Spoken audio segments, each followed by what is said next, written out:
کبھی کبھار ہمیں خاموش رہنا پڑتا ہے، اس لیے نہیں کہ ہم ڈرتے ہیں، بلکہ اس لیے کہ ہمیں رشتے بحث سے زیادہ پیارے ہوتے ہیں۔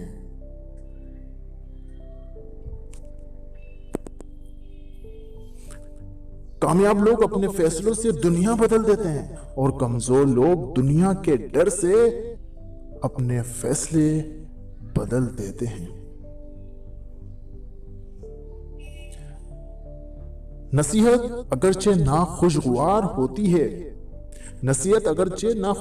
ہوتی ہے لیکن اس کا انجام خوشگوار ہوتا ہے۔ ہر لکھی ہوئی بات کو ہر پڑھنے والا نہیں سمجھ سکتا، کیونکہ لکھنے والا احساس لکھتا ہے اور پڑھنے والا صرف اور صرف الفاظ پڑھتا ہے۔ کچھ تکلیفیں ہمارا امتحان لینے نہیں بلکہ اپنے ساتھ جڑے لوگوں کی پہچان کرانے آتی ہیں۔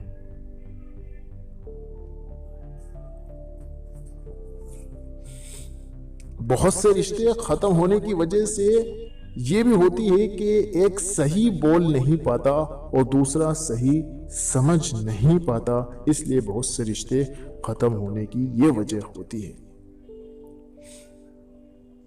دعاؤں میں تاثیر آپ کی طلب سے آتی ہے اور تاخیر آپ کی بہتری کے لیے ہوتی ہے۔ ضرور دھیان دیں، بہت سمجھ کر اسے دوبارہ پڑھیں۔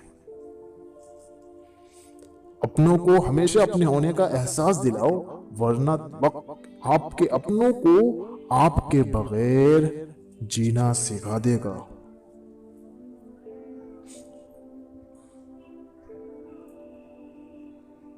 کسی کے سامنے کبھی صفائی پیش نہ کرو، کیونکہ جسے تم پر یقین ہے اسے اس کی ضرورت نہیں، اور جسے تم پر یقین نہیں وہ کبھی مانے گا نہیں تمہاری صفائی۔